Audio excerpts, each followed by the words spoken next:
Reka dukomeze dusenga mu izina rya Yesu. Kristo.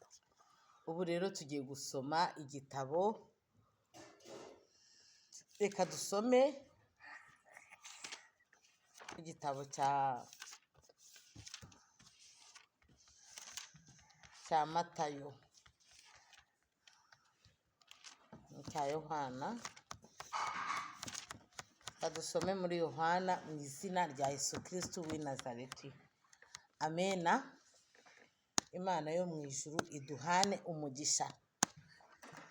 Mutege amatwi rero dusome. Turasoma hano igice cya mbere umurongo wa 10.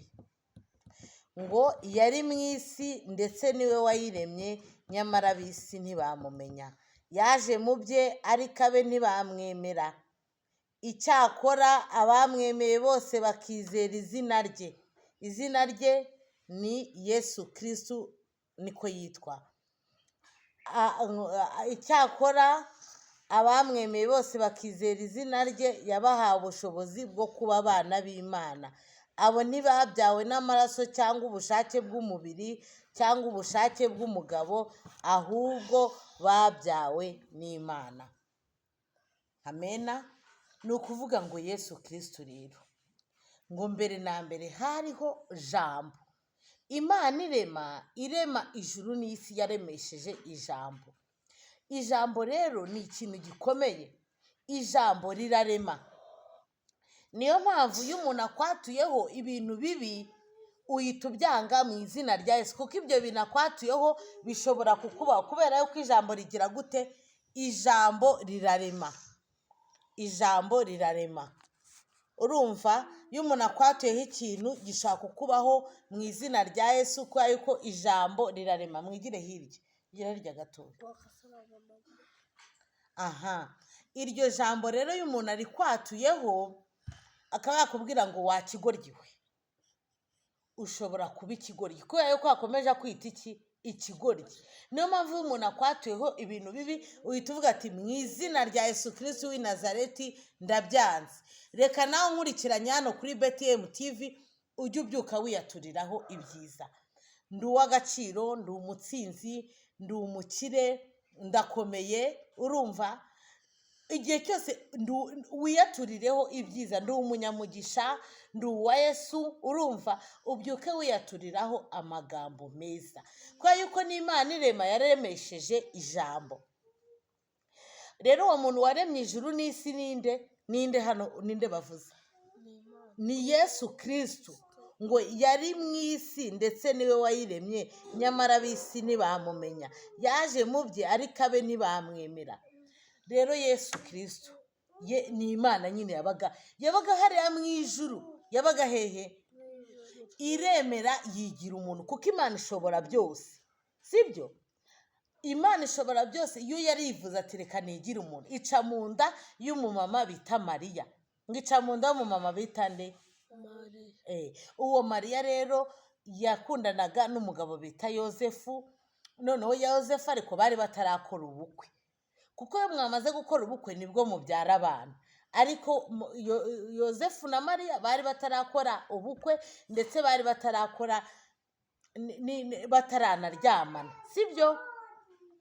Noneho Imana ica mu nda ya Mariya, ihita igenda isanga Yosefu mu nzozi, kubera yuko Imana ivugana natwe hehe? Ivugana natwe mu nzozi dusinziriye. Ngo Imana ivugana natwe hehe? Mu nzozi dusinziriye. Iragenda iramubwira ati Yosefu, wo gutinya Mariya, inda twite n'iy'Umwuka Wera. Icyagaragaje rero ko Yesu Kristo koko yari Imana yigize umuntu. Yaje ku isi ku myaka 12. Ubundi iyo umuntu agize imyaka 12 agomba gutangira gusoma kino gitabo cya Bibiliya. Ngo agomba gutangira gusoma iki? Akagisoma ko abazi gusoma français, anglais n'ikinyarwanda. Asoma mu rurimi yumva ashakamo, sibyo? Ariko twe murabizi yuko turi Abanyarwanda. Murabizi ko turi Abanyarwanda. Noneho Yesu Kristo aza hano mu isi. Ariko n'uyu munsi hari abantu bamwita intumwa. hari n'abamwita umwana w'Imana, hari n'abamwita andi mazina, sibyo? Ariko Yesu Kristo ni iki? Yesu Kristo ni Imana yigize umuntu. Reba hano ukuntu havuga ngo yari mu isi ndetse niwe wayiremye, nyamara ab'isi ntibamumenya. Yaje mu bye ariko abe ntibamwemera, icyakora bamwemeye. Hari abantu rero Yesu asanga ntago bapfa kumwemera gusa. Ntago umuntu abyuka ngo yumve ngo iryo zina uburyo arirwanisha ngo ripfuye kumuzamo gusa. Niyo mpamvu umuntu nakubwira ibintu bidasobanutse ujye uvuga ati mu izina rya Yesu Kristo w'i Nazareti ndabinetralishe. Nakwita amazina uvuga ati mu izina rya Yesu Kristo w'i Nazareti ndabinetralishe, sibyo? Kubera yuko Yesu Kristo yazuye Lazaro. Hari umuntu wari wapfuye, sibyo? Uwo muntu wari wapfuye yitwaga Lazaro, amara iminsi yarapfuye. Harya sheri ni iminsi ingana Lazaro?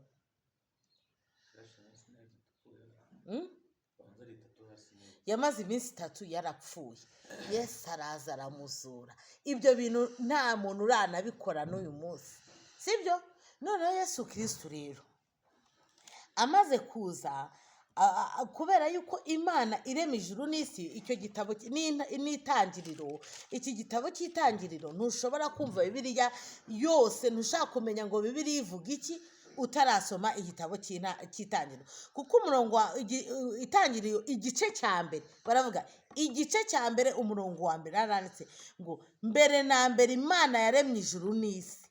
Isi yari itagira ishusho, yari iriho ubusa, umwijima wari hejuru y'umuhengeri, maze umwuka w'Imana yagendagendaga hejuru y'amazi.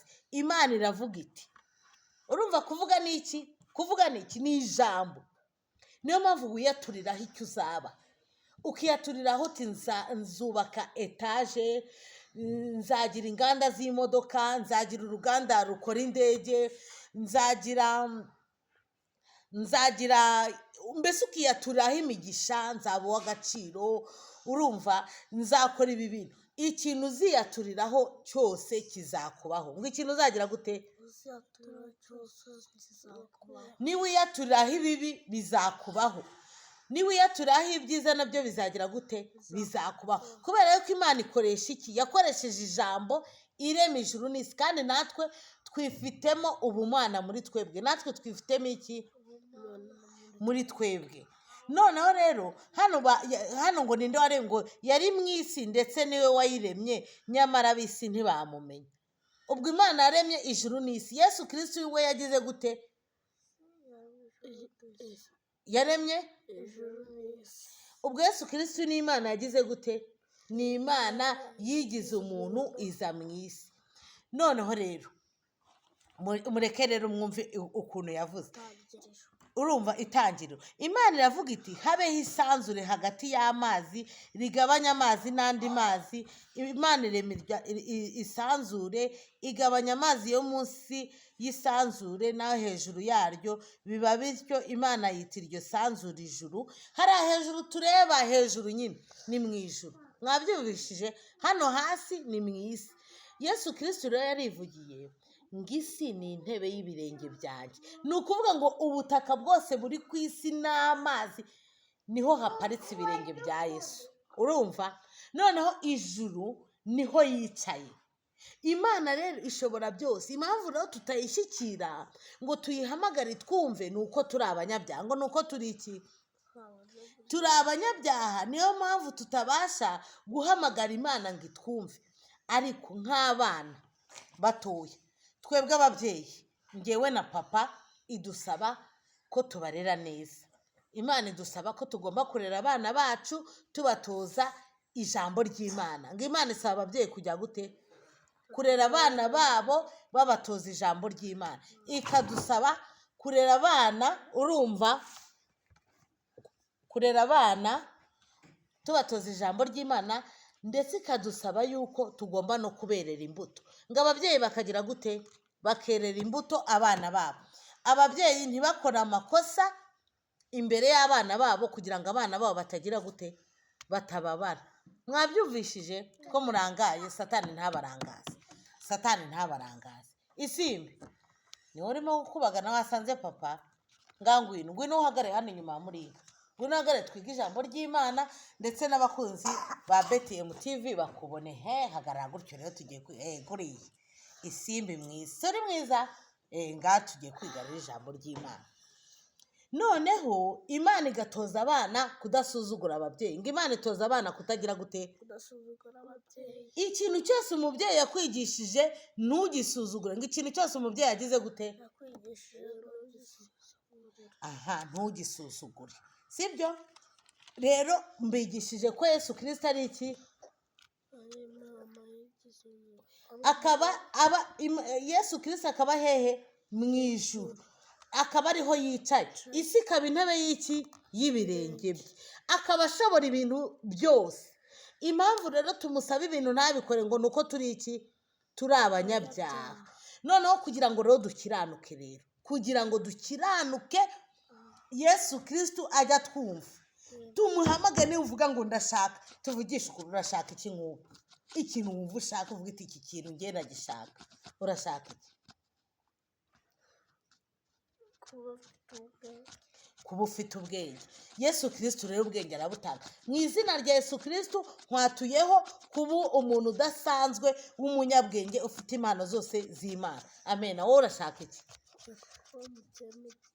Urashaka? Kuba umukire akajya mu bwenge. Yego.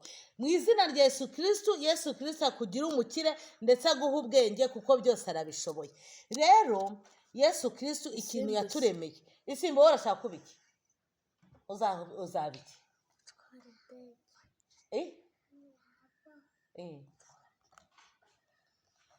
Uzatwara indege. Mu izina rya Yesu Kristo uzaba umupiloti w'indege ndetse ube n'umusirikare. Uzaba umusirikare? Amen. Rero kugira ngo ube umukire nabyo bisaba gukora. Kuko Yesu Kristo yaravuze ngo tujye dukora. Yavuze ngo iki? Kubera yuko Imana yaremye Adamu na Eva. Urumva? Imana imaze kurema Adamu na Eva baracumura. Reka mbibasomere ni hano. Ngo Imana ikura Adamu na Eva muri Edeni. Uwiteka Imana iravuga iti dore uyu muntu ahindutse nk'umwe wo muri twe kubwo kumenya icyiza n'ikibi. Noneho atarambura ukuboko agasoroma ku giti cy'ubugingo. Igiti cy'ubugingo rero ni ukubaho burundu. Akarya akarama iteka ryose. Nicyo gitumye Uwiteka Imana imwirukanye muri ya ngobyi yo muri Edeni kugira ngo ahinga ubutaka yavuyemo. Uzi ko twavuye mu gitaka. Imana yafashe igitaka irakibumbabumba. Imaze kukibumbabumba ihumekeramo umwuka wayo. Uyu mwuka dufite ni umwuka w'Imana. Ngo umwuka dufite ni iki? Umwuka w'Imana. Niyo mpamvu tuba tugomba gushima Imana buri munsi iyo twumva turimo guhumeka. Umuntu iyo yapfuye rero ni ukuvuga ngo uyu mwuka w'Imana uba wagize gute? Uyu mwuka w'Imana uba wagiye. Sibyo? Iyo umuntu yapfuye umwuka w'Imana uba wagiye. Noneho Eva ni umugore. Yaragiye ahura n'inzoka. Sibyo? Ahuye n'inzoka iramubwira ngo ugende urye kuri kiriya giti ngo Imana yakubujije. Sibyo? Fata kariya uhanagure hano. Bakurura. Kozamo hano. Urumva rekera reka twige. Urumva? Tega amatwi si. Arangije tega amatwi rwaka. Mutega amatwi twige. Amaze gukora icyaha Imana imwirukana hehe? Imwirukana muri Edeni. Sibyo? Iramubwira rero ngo uzabyara urushyi. Bwira umugore. Iyo umugore agiye kubyara arababara inda iramuvuna kuko umugore atwita amezi 9. Yanda mubona umugore aba atwite. Iyo mwavuyemo hano mbatwite namaze amezi 9 mbagendana mu nda. Bagendana mu nda yanjye ariko ari papa wabampaye. Ni papa wabampaye abashyira mu nda yanjye. Noneho mumaramo amezi 9. Irangije iravuga ngo Imana ihana inzoka na Adamu na Eva. Imana yahannye inzoka ihana na Adamu na Eva. None ngo kandi Uwiteka Imana ibwira uwo mugore iti kugwiza nzagwiza cyane umubabaro wawe ufite inda. Murabyumva? Uzajya ubyara abana ubabara, kwifuza kwawe kuzaherera ku mugabo wawe, nawe azagutwara. Uzi ko abagabo ari abatware bacu, nabo baradutegeka, kubera yuko abagore nibo bazanye ibyaha ku isi. Ni umugore noneho na Adamu iramubwira iti, ibyo mvugiye umugore wawe ukarya ku giti nakubujije kutazaryaho, uzaniye ubutaka kuvumwa. Muzi ko kera tutajyaga duhinga ngo bafate isuka bahinge, ntabwo bajyaga bafata isuka ngo bahinge, ahubwo ibintu byarimezaga, ngo ibintu byagiraga gute, ukagenda ukarya pome. Pome nimuzikunda, murazirya buri munsi, kubera yuko twakoze ibyaha, Imana ivuma ubutaka. Urumva, iminsi yose yo kubaho kwawe uzajya urya ubibuvamo, uzajya urya ibibuvamo ugombye kubiruhira. Ngo tugomba kuruhira iki? Kuruhira ubukire. Ntushobora gukira utarushye, ngo ugomba kugira gute? Ugomba kugira gute rwaka ko mutabyumva? Ntushobora gukira utagize gute? Utarushye. Tugomba kuruhira ubukire. Tugomba kuruhira iki? Kubera yuko ntushobora gukira utarushye. Kwiga mugomba kubiruhira. Mwarimu nimba arimo kwigisha ku kibaho, ntabwo ugomba kugira gute?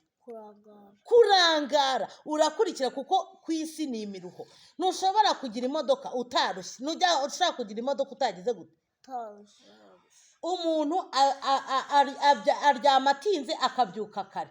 Isimbi, urimo urakubagana kandi uri umurokore. Uri umurokore? Ngaceceka rero, ifate neza ko kuri nakwigishije. Kwako nego gutyo. Mu izina rya Sitoka Dayimoni. Bakunzi banjye, twakomeje nyine, ndimo ndigisha abana nyine, dukomeze.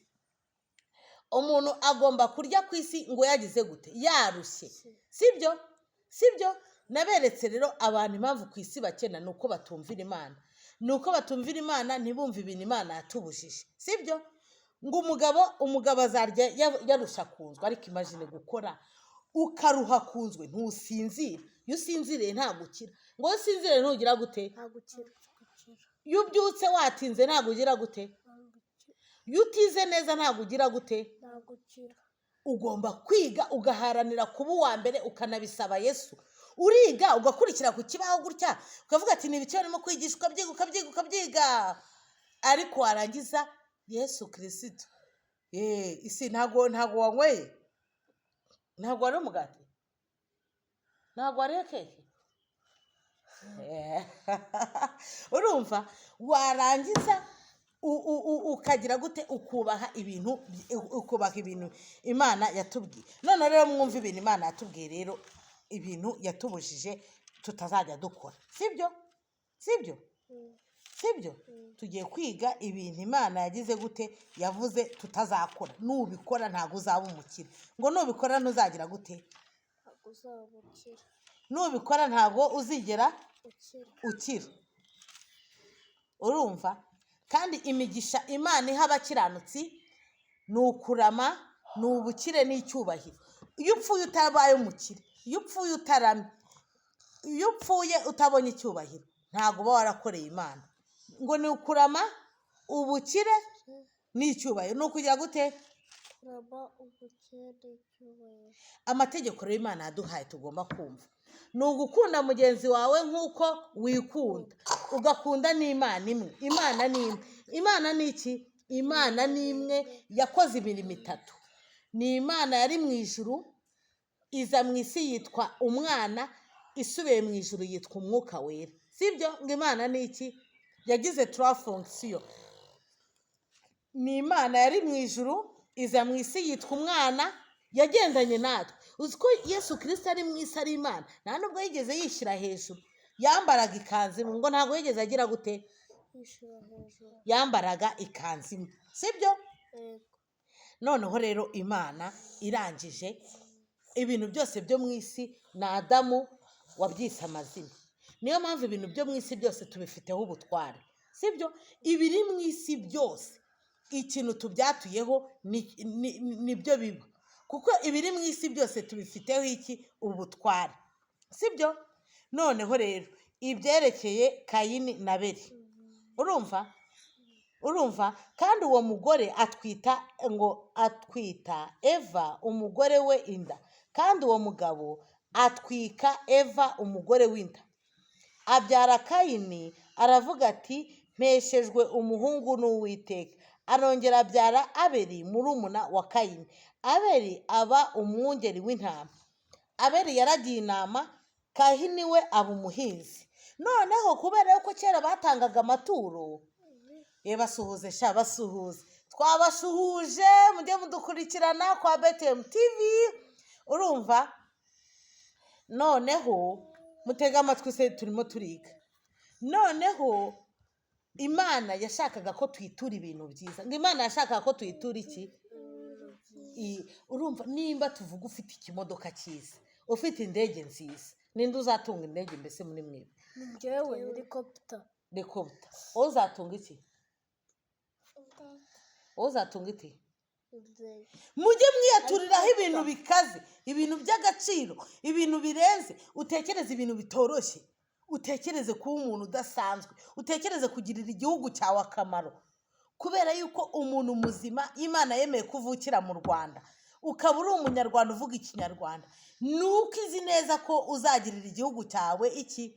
Akamaro. Ugomba kugirira igihugu cyawe akamaro, ukagirira ababyeyi bawe akamaro, ukagirira umuryango wawe akamaro. Kubera yuko twe turi abanyarwanda twiyangaje, twishyiremo ikintu cyo kuzagirira igihugu cyacu akamaro, ngo tuzagirira igihugu cyacu iki? Akamaro, sibyo? Ugatangira kumva nimba uzaba umuyobozi, tuvuge uzaba umuyobozi, uyobora umuntu w'umuyobozi, ibintu uyobora ukabikora neza kugira ngo ugirire igihugu cyawe iki? Akamaro. Nimba uri umuganga ukavura neza kugira ngo ugirire igihugu cyawe iki? Akamaro. Nimba uri umwarimu ukigisha ukuri kugira ngo ugirire igihugu cyawe iki? Akamaro. Nimba uri umwubatsi wubaka imihanda, wajya kubaka imihanda, warangiza ukajya kwiba kaburimbo baguhaye, ukubaka agahanda gatoya kandi wari kubaka umuhanda munini. Tuvuge watomboye kubaka iriya stade y'i Remera, murayizi? Amahoro stade. Wayifata ukavuga ngo reka nkoresha ibikoresho ngo bidafite ubuziranenge, ngo byoroshye, kandi igihugu cyawe cyagubwiye ko ugomba kubaka stade ikomeye.